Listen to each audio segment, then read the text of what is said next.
All right, Shalom. First and foremost, I want to give all praises, honor, and glory unto Yahweh, Bahashem, Yahweh Shai, Bahashem, Rachak Wadash, and double honors unto the apostles and elders of great millstone, and peace and blessings to Joachim out there, the 144,000, who pushing his word with all truth and sincerity, and as well as to you believers out there who believe in the gospel. And it's the brother Quara Abad from the GMS Houston camp. And got a little lesson I want to go into real briefly, as we was kind of speaking on it at camp yesterday, and it was still on my spirit. Shalom, my Yahabashim al Shabrakatah. What's good, bro? And I was going into this word being brought to the forefront, man, because that was the main topic we was hitting on yesterday, how we at the end of the world, and after all these ages of truth being hidden, right? The Lord is finally allowing this truth to be back on the forefront, man. And these was one of the signs that was said to be or said to be shown from the Lord in a time where Esau world was gonna fall. And that's second Ezra the 6th chapter. When he said Esau is the end of the world, and then you jump down a little bit to verse 18, it says what? That when this world, what world? Esau world. That when this world begin to vanish away, it says, I ain't gonna get it. It says, I'm gonna get it. I'm gonna get it. I'm gonna get it. We're gonna get it. The second Ezra 6. All right. Second Ezra 6 and 7. Now, the point in this lesson I want to touch on is that as you see in the title, says the damage is already done. The word or the cat is out the bag, right? Which the cat in this context of this lesson is the word of the Lord, man, is truth. It's already out the bag. And we know we coming into the time where Esau will try to make us seem as troublemakers, right? We go have to go through a process of so-called being condemned, right? Like the prophets of old went through, man. We know these things coming. Yahweh Shai told us we're gonna be taken in front of governors and rulers. We gonna be numbered amongst transgressors as well for the things that we are saying, for this work that we're doing for the Lord. But the point is, no matter what the so-called white man, these other nations try to do to us, they could try to take our YouTube pages down, right? They could take us off the internet, censorship. They could take us off the highways and hedges. That's cool. It's all good because the point is the word already is out. It's out. People already know you the so-called white man, you the Edomite. People know these nations, Moab, Ammon, Ishmael. People understand now that America is Babylon the Great and it will be destroyed. People understand now, right, who we are as as a people, the so-called blacks, Hispanics, and Native Americans, that we the true Israelites. And those people in the Holy Land, they not. Truth is already out. So no matter how much you try to demonize us, right, censorship, strike our videos, take our pages down, right, sign different laws and legislation to get us off the highways and hedges, that's cool and all. The point is the word already out. People already believing. Israelites, millions of Israelites repented, man, calling on the name Yahweh and Yahweh Shai. I was about to make a joke, but we can keep a environmental out of this. You see? But people already calling on the name of the Lord, man, looking for the coming of Yahweh Shai. And the thing about it is, this word can't be stopped. Even if you stop the teachers from speaking, the prophecy is still gonna come to pass, man. And the thing is, I'm gonna get into these scriptures. If you stop the teachers from speaking, or if the teachers stop speaking, guess what that means? Revelation 7, those who needed to hear it, heard it. Now destruction can come. Like the scriptures say, you can't do nothing against the truth before it. But let's get this real quick. This should show that one of the signs that was gonna be of Esau in the end of his world was that truth was gonna be laid out on the forefront. Let me read it. This second Ezra chapter 6 and verse 7. It says, Then answered I and said, What shall be the pardon asunder of the times? Or when shall be the end of the first and the beginning of it that followeth? So this Ezra's asking the Lord, when we gonna stop, being oppressed as Israelites, and when we gonna rule? So this was the angel told him. It says, And he said unto me, From Abraham unto Isaac, when Jacob and Esau were born of him, Jacob's hand held first the heel of Esau, for Esau is the end of the world, and Jacob is the beginning of it that followed. So Esau is going to be the last heathen ruler before the nation of Israel ruled. Now I want to jump down because as the Lord giving some context on what's set to take place at the end of Esau rule, this is what he said was going to be one of the signs. Matter of fact, I'm going to read the GNT version, which it really say the same thing, but let me just get it. So the second Esdras 6 and 18. Now this the Lord speaking to Esdras. It says, it said, the time is near when I will come to judge the people living on the earth. Who is this? That's Yahweh Shai. He the one that's going to be sent to judge the people. It says, and I will, verse 19, and I will punish those who have hurt others with their injustice. The main one is Esau Edom. And it says, Jerusalem's humiliation will come to an end. That's to show this the same time of Esau's fall, because our humiliation or our captivity, this oppression we're going through, as it's saying Lamentations, the 4th chapter, the last time we'll be under the Edomites. Now check it out. It says, in this age, what age? Esau's world. And this age, which is about to pass away, will have the final seal put on it. And then I will give the following signs. Now, it's many signs, famines and friends fighting against one another. But what's the first sign? What's the first sign, man? And it says what? The sign that what? And this age was about to pass away, right? He got a short time. It says we'll have the final seal put on it. And then will I give the following signs. So look, you can say the writing is on the wall. It's done. This place is done. The final seal is put on it because now these things are happening. And this first one said, Marie 20 again, and this age was about to pass away, will have the final seal put on it. And then will I give these signs. And what's the first one? The books will be open across the sky for all to see. In other words, truth have spread across the four corners, man. Truth spread across the four corners. This was one of the signs. Matter of fact, this was the first sign given to show that Esau was going to fall, or he was at his end. It was the first sign, man. So now I can go back to what I was going to go into, that the cat is out the bag. The cat is out the bag. There's nothing that really can be done now. You see? This truth is in people's ears, and whether they believe us or not, you got people out there who heard it, now they condemn. And this word did exactly what it was supposed to do. So I got this real quick, what letting the cat out the bag mean. And just real quick, it says, letting the cat out the bag is let me see what this word is. Colloquialism, which is a phrase that is formally or literally typically used in ordinary or familiar conversation. That's a new word. So it says it means to reveal facts that was previously hidden. You see? Reveal facts that was previously hidden.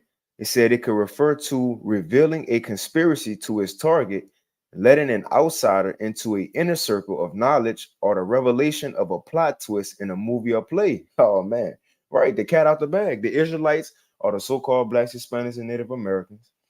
The so-called white man is the Edomite, and you're gonna be destroyed. The Lord hate those people as a nation. America go get hit with missiles because it's Babylon the Great. Yahweh Shah want to come and save the Israelites. Own UFOs, not aliens. All these things are being brought to the forefront. Now, I want to get into these couple of verses I had because I didn't want to be long. Seeing the cat out the bag. Let me get Revelation 12 and 17. Well, let's get 12 first, because this was going to be the main reason that Esau was going to come down with great wrath on the world. Let me get this real quick. Revelation 12 and 12, it says, therefore rejoice, ye heavens, and ye that dwell in them, and woe to the inhabitants of the earth and of the sea. For the devil, who is that? That's Esau. It says, for the devil is come down unto you, having great wrath. Why? It says, because he knoweth that he have but a short time. Just like it said in Esdras, when his world begin to vanish away and is finished, the Lord going to bring forth truth. So now that truth is being brought forth, he know he got a short time. His secrets being exposed, what his NWO plans are, right? The CHIP information is being brought forth. Currency going digital. All these things are being brought out. So it says he go come down with great wrath because he know he at his end. Now the point in this I want to get is that although Esau go come down with great wrath on the world, it's a specific target of people out of the world that he won't. And that's those who possess this truth, man, who got the word of the Lord, who covered by the Lord. Let's read it. Verse 17, in which you go into this chapter, it's mainly speaking about, back in Rome. You see, when Yahushua was born, and then you had Herod trying to kill him, and eventually 70 AD. But these things could be spiritually applied to these times because that Roman beast is gonna come down on a woman again. Let's read it. Revelation 12 and 17, it says, and the dragon was wroth with the woman, the dragon being Esau, and his system was wroth with the woman, who's the woman Israel, and went to make war with the remnant of her seed, who's the remnant, the elect, which keep the commandments of the Most High, and that have the testimony of Yahushua. What's the testimony of Yahushua? Revelation 19 and 10, the spirit of prophecy, man. Truth. You see? So Esau, eventually he gonna try to make his move against the believers, against the prophets. But again, the damage is already done. It's already out there. The cat already out the bag. You can't, what Yahushua said, you take these away, the rocks gonna cry out. One way or another, the Lord who need to hear this truth gonna hear it one way or another. And those who don't need to hear and believe ain't go hear it and believe it. Or should I say, go hear it and not believe? Because once a Revelation 7 says, we ain't gonna get it. But once the Lord says, so like, let me get this. Revelation 7, that once the elect be sealed, those who need to be sealed, that's it, the destruction will come. Let me get this real quick. Some Yahushua said, and I'm gonna get to this point because there's two accounts that I kind of thought about on how the damage was already done. And it's Acts the 4th chapter, how the apostles was out there preaching, right? And they was thrown in jail, and they went back out there and started preaching. And those wicked scribes and Pharisees, they fell play and threw them in jail. But the point I want to get, it says, howbeit, you still threw those men in jail, it says, but still 4,000 believe. And that's just a small example. You can take away the teachers, you can stop the teachers from teaching, but the word is already out. People heard it. People intrigued. Now they're going to go out on their own and look up information, man. They're going to go read themselves, watch more videos. But what is that? When Yahushua said we will be taken in front of governors and kings. I'm going to get that real quick. Okay, Matthew 10 and 18. And I'm going to get those two accounts. Another one I thought about was in Acts 19 with Demetrius. How the whole town fell play because nobody was buying those idols no more, man. You see, nobody was buying those idols no more. But let me get this real quick. This is what Yahushua said. This is Matthew 10, and I'm gonna start at 17. It says, but beware of men, for they will deliver you up to councils, and they will scourge you in their synagogues. Why? For the word's sake, for this truth, man. Remember, Esau want to come at those who got this truth. This is the only thing that can hurt a society. It ain't taking up guns. It ain't, bearing arms and getting the military. It's by bringing out the word of the Lord so these prophecies can be fulfilled, man. And because of that, it says, verse 17, but beware of men, for they will deliver you up to the councils, and they will scourge you in their synagogues, and ye shall be brought before governors and kings for my sake, for a testimony against them. And every time I think of that testimony against them, I think of the 7 brothers in Maccabees, how they was taken up in front of kings, right? Antiochus, but it was against him. They was talking shit to him, man. But the point is, we're going to be grabbed up for these things. Let me get Acts real quick to show, look, the apostles got grabbed up for preaching the word, but it was cool because the word was out. The cat was out the bag already. I'm going to get this real quick, and I'm going to get that Acts 19, and I'll get probably one more and I'll end it because I got somewhere to go. But it's Acts chapter 4. Now, when you go in Acts 3, remember Peter and them had just healed the man at the gate called Beautiful, and everybody ran up to him, right? And there was a big commotion. There was praising the Lord, believing on Yahweh by Hashem Yahushai, and those wicked scribes and Pharisees fell played. Here it is. I'm going to read this. Acts 3, and 8, and then I'm gonna go to 4. I just want to get context to show what happened before that. So it says Acts 3 and 8, and he leaping up, talking about the crippled man, and stood and walked and entered with them into the temple, walking and leaping and praising the Most High. And all the people saw him walking and praising the Most High, and they knew that it was he which sat for alms at the gate of the temple, at the beautiful gate of the temple. It says, and they were filled with wonder and amazement at that which had happened unto him. It says, and as the lame man which was healed held Peter and John, all the people, see, all the people ran together unto them in a porch that is called Solomon's, greatly wondering. So they're trying to wonder what's going on. I know this man was crippled. I seen him every day when I came to the temple, laid here begging. How is he, dancing? He moonwalking. Well, it says, and when Peter saw it, right, when he seen everybody come up to him, he says, he answered unto the people, ye men of Israel, why marvel ye at this, and why look so earnestly on us, as though by our own power or holiness we made this man to walk? So now they're about to go into letting these people know how this miracle happened. Verse 13, the God of Abraham, and I mind you, this is a lot of people crowded around him right now. It says, the God of Abraham and of Isaac and of Jacob, the God of our fathers, have glorified his son, Yahushua. The people being taught about Yahushua, man. And what the scriptures say, well, what the Lord said, when he get lifted up, all men will be drawn unto him. As we push out this word, the word gonna do the damage. We ain't got to do nothing but say it, speak it. It's gonna do it itself. Isaiah 55. The Lord said, just as water come down and rain from heaven, right, and don't go back up, but come into the ground and do what it's supposed to do, and it produce vegetables, fruit, flowers, but it brings forth when it come down. The Lord said, my word gonna do the same thing. So as it's coming out and the prophet speaking it, it ain't going back up to the Most High without anything happening. No, it's coming on the earth and being spoken so it can bring forth and produce, man. So all we need to do is speak the word. Esau can do what he want to do, try to stop the pages. The point is, this word is well out already.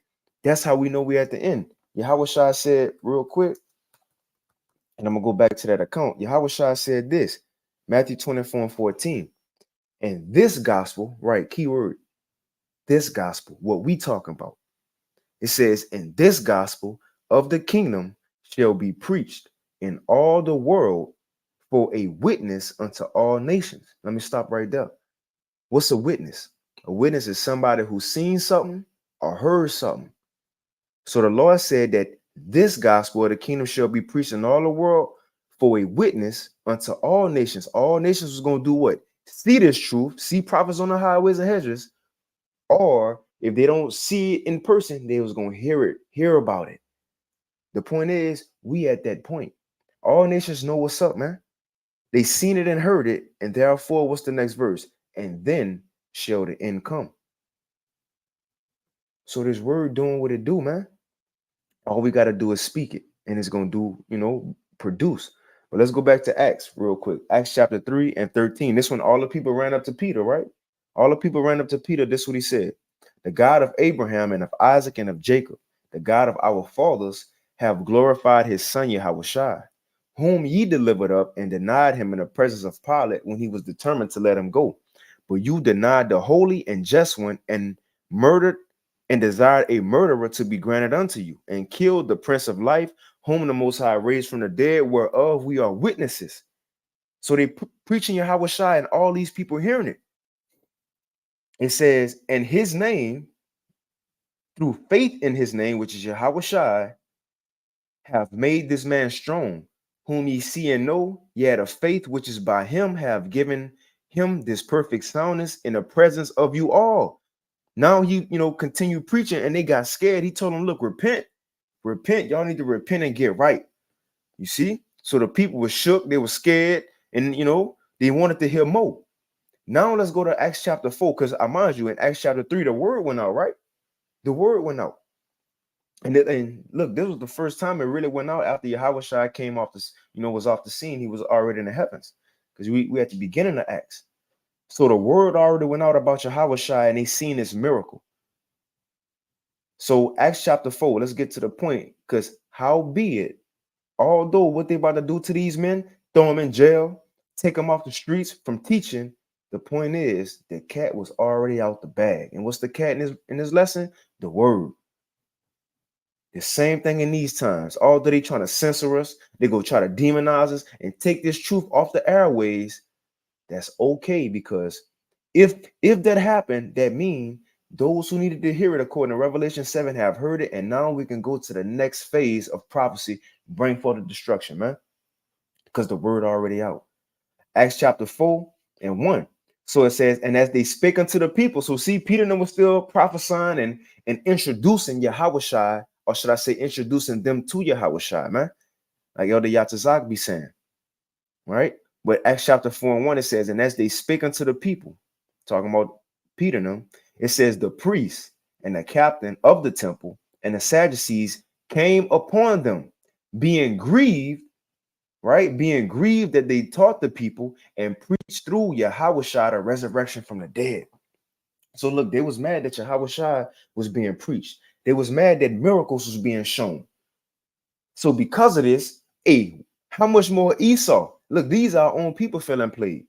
How much more Esau in these nations? We telling him he gonna fall. We telling him he go in captivity, right? And how much more when miracles actually begin to be done?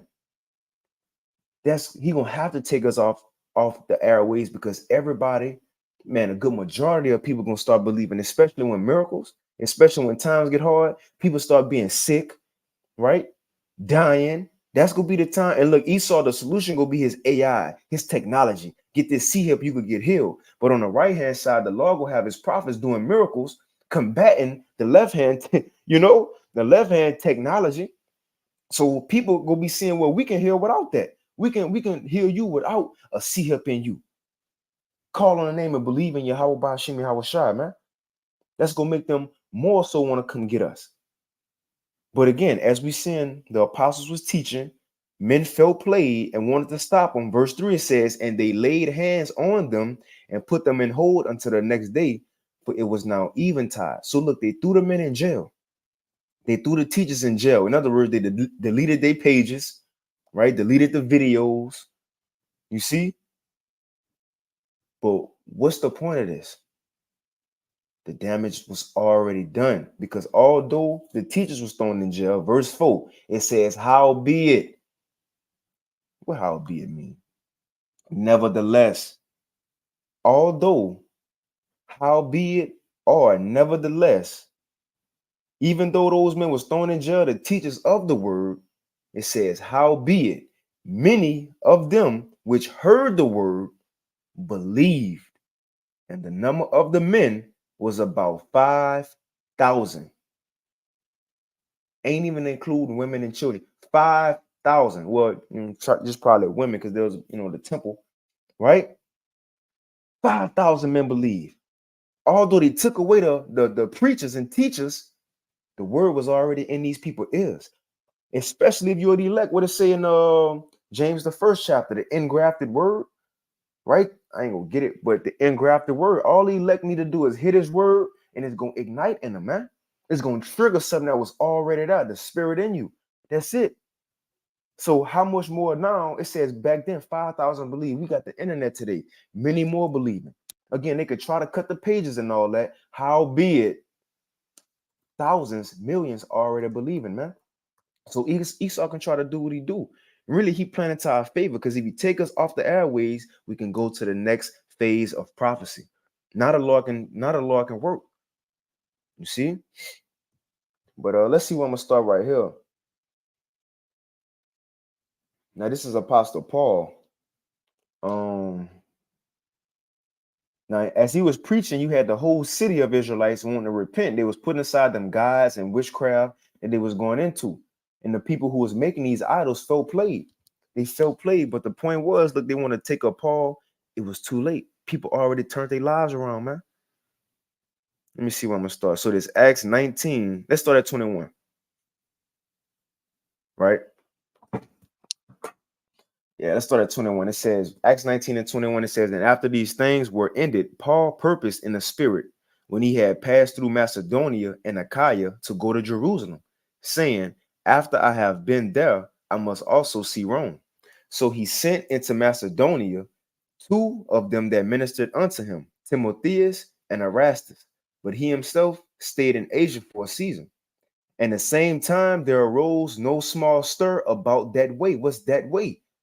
The way of Yahushua, man. This, as they would think, a new, right? A new God is being preached. But no, it's the same one of old, which is being brought to their remembrance. But that way is talking about the ministry of this truth, Yahushua, man. The belief in him. In other words, it's saying it was a big deal. They was making a big deal out of it. It says, verse 24, for a certain man named Demetrius, his brothers say this Sinetta, right? Demetrius, a silversmith, which made silver shrines for Diana, brought no small gain unto the craftsmen. So you had this man Demetrius. They made gods and gods of gold and silver. They made Jesus pieces, right? And cross chains. You see, but he was pissed off, and he said he went into the other craftsmen, and this is what he said. He was mad for something. Let's see why he was mad. It says, whom he called together with the workmen of like occupation, and said, so everybody he called to him, they also made false idols and shit like that. And this is what he said, sirs, ye know that by this craft we have our wealth. So hey, y'all know we make our money by making these gods. Y'all know that, right? Verse 26, he said, moreover, ye see and hear. So there was witnesses. They seen and heard something. It says, moreover, ye see and hear that not alone at Ephesus, but also throughout all Asia. So like it says, moreover, ye see and hear that not alone at Ephesus, but throughout all Asia. So not just in Ephesus, but scattered abroad. It said that this Paul have persuaded and turned away much people, saying that there be no gods which are made with hands. So many people was taking heed to what Paul was saying and repenting. And like, you know what? You right. You right. And started believing on Yahweh Bashim Yahushai, man. So they felt played about that. Verse 27, so that not only this our craft is in danger to be set at naught, but also that the temple of the great Diana should be despised, and her magnificence should be destroyed, whom all Asia and the world worshipeth. So it's like Jesus today, everybody worship or believe in this.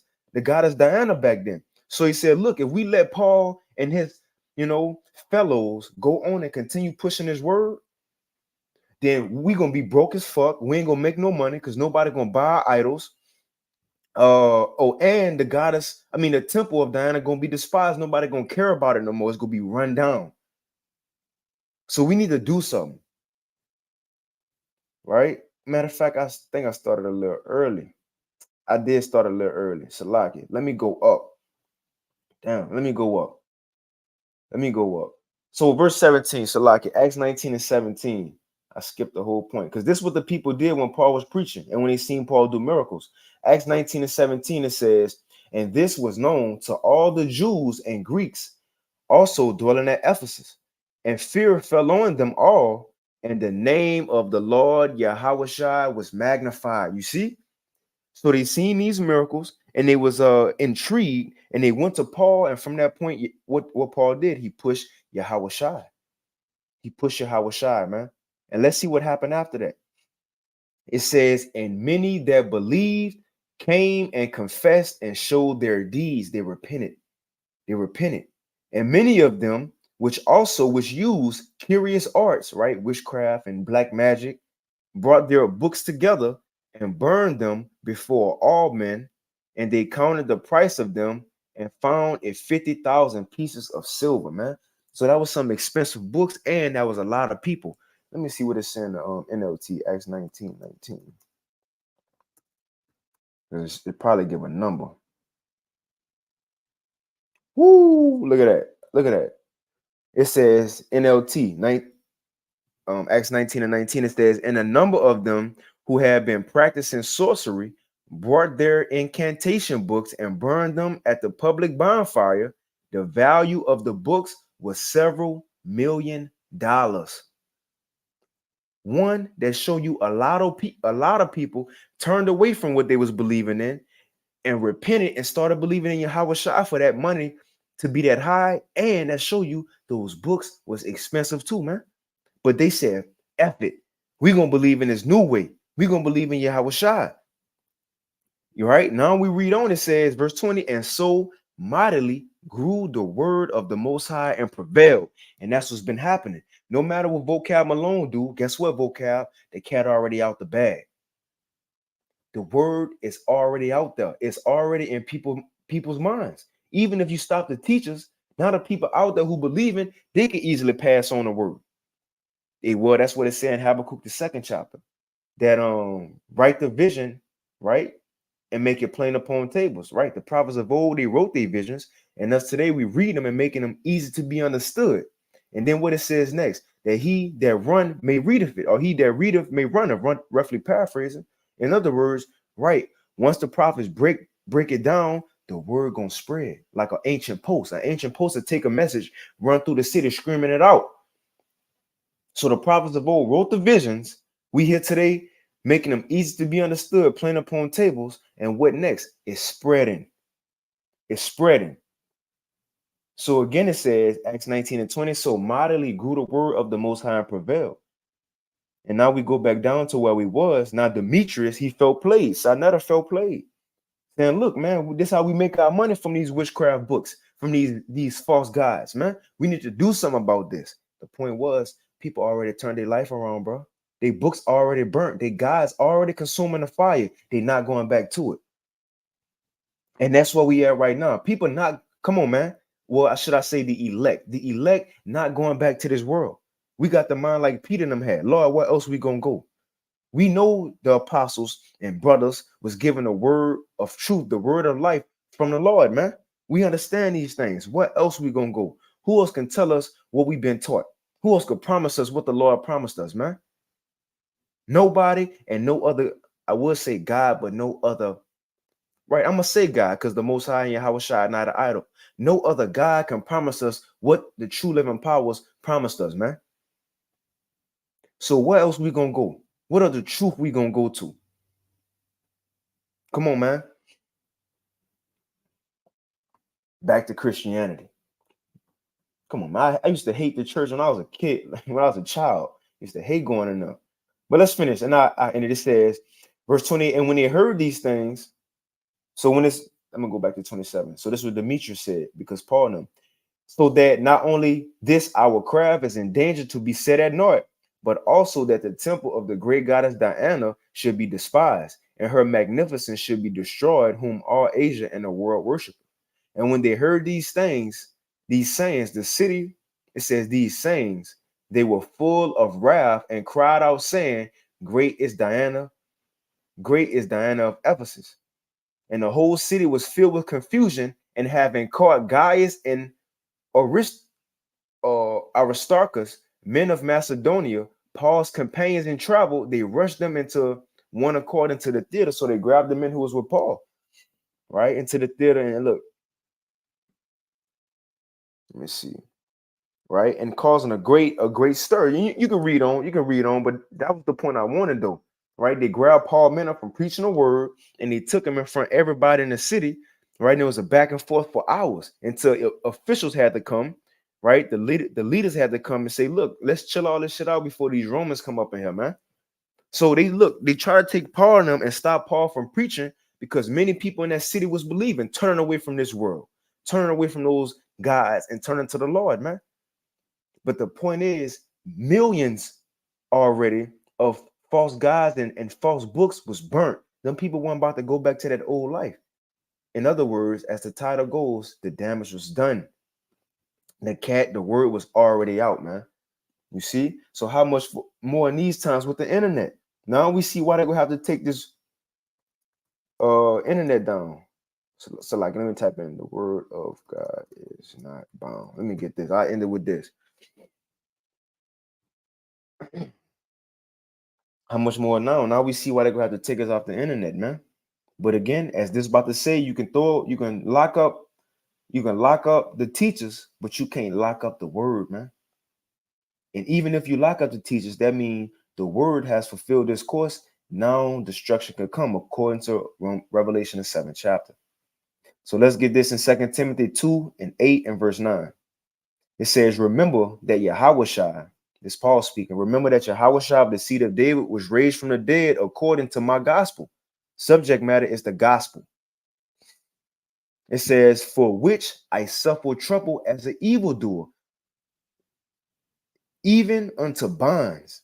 So Paul, he was saying, look, because I'm preaching this word, this gospel, I'm suffering a lot of trouble as if I'm a criminal or something.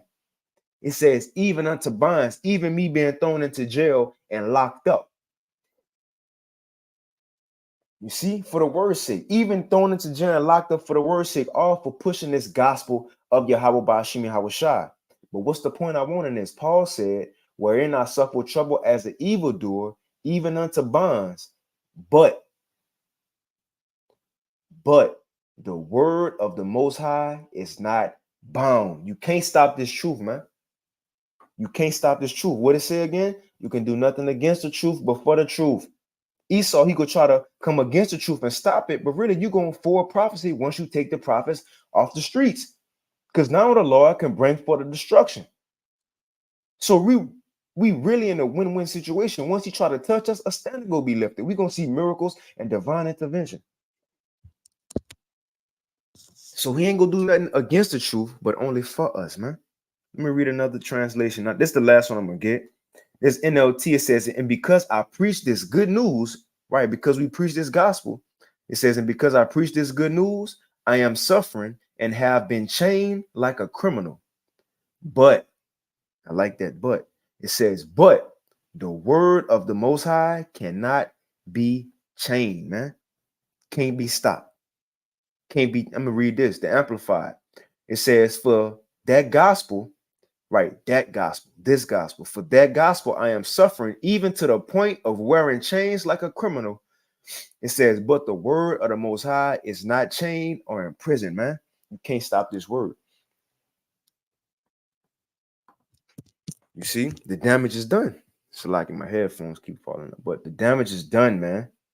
You know, the damage is done. The cat, which is the word, is already out the bag. We here.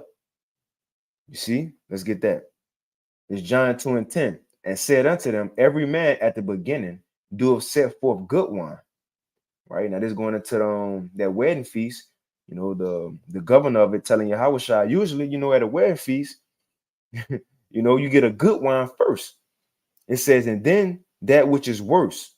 But thou hast kept a good wine until now. Because you know, once people drunk and they mood and they vibe, they don't care what they drinking, right? But this man right here told you Yahushua said, usually people give good wine first, but you save the best for last. What's the good wine? It's truth. It's truth. It's been saved for last, and now it's pouring out, man. You know, like it said in what it is, Corinthians, 1 Corinthians 4, how that the apostles have been saved for last, roughly paraphrasing, sent out last, right? Because they the ones who got this good wine, right? This good wine, man, and it's being brought out. And what it's saying, Revelation 6, we got to get that real quick because nothing can happen to this good wine. And I end it. Nothing go happen when all hell break loose and all that. Still, nothing can happen to that good wine. Real quick.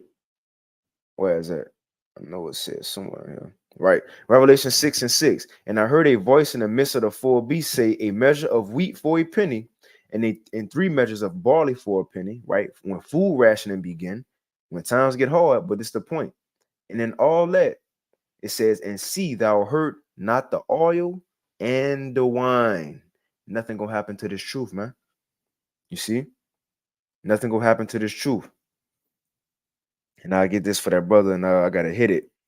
There's a Colossians 1:6 NLT. It says, this same good news that came to you is going out all over the world. And then shall the end come. It says, this good news that came to you is going out all over the whole world. It is bearing fruit everywhere, man, by changing lives, just as it changed your lives from the day you first heard it. First heard and understood the truth about God's wonderful grace. That's fire right there. I got a screenshot that. Gotta get that. You see? It says fruit everywhere by changing lives, just as it changed your lives from the okay, Con. He was just putting that. Man, that's beautiful. All right. Con. But look, I'm gonna end it right there. Right. But the point of this lesson, because I was meditating and we was kind of talking briefly at camp yesterday on how we know we about to get demonized and Esau gotta do things to shut us up. To shut us up. Right? He could try to come at us, lie on us. Even when we get thrown in the jail, the charge ain't gonna be you was and and everybody on the outside thinking you was thrown in the jail for the word of the Lord. No, man. They gonna grab you up and make it seem like you did the worst thing ever. You raped the woman and beat up and threw on the side of, you feel me? They gonna give charges like that, make us seem like the worst people ever. Just like Yahweh Shai. It says he was numbered amongst the transgressors, man. The men of old were seen as criminals. So we will be in the same state, but the point is the Lord word, what we speak is still going to prevail. And that's why it says that thou mightest be justified by thy sayings and overcome when thou art judged. Because we here speaking the Lord word and it's going to happen, right? So vocab, you can do what you got to do, right? And try to, cast this truth down, but it's not going to work. It's not going to work. Not 2/3, not these fake GMS pages that's popping up that link us to Mus and Lamb, right? No, man, it ain't gonna work. The truth out, and that's what it is. That's what it is. And it ain't gonna stop. Once the teacher stop, the truth still gonna be in these people's minds, man. Can't take that away. How should I say you can't take away things that's spiritually stored up? But look, I'm gonna end it right there. Lord willing, this lesson was edifying. I want to give all praise, honor, and glory to Yahweh, by Hashem Yahweh Shai, by Hashem Chakwadash, and Salak, and double honors unto the apostles and elders of Great Millstone, and peace and blessings to you. I came out that 144,000 who pushing his word with all truth and sincerity, and as well as to all you believers who believing on the gospel. Keep fighting, keep pushing, and hey, we almost out of here. We at the very end. You see? But with that, shalom.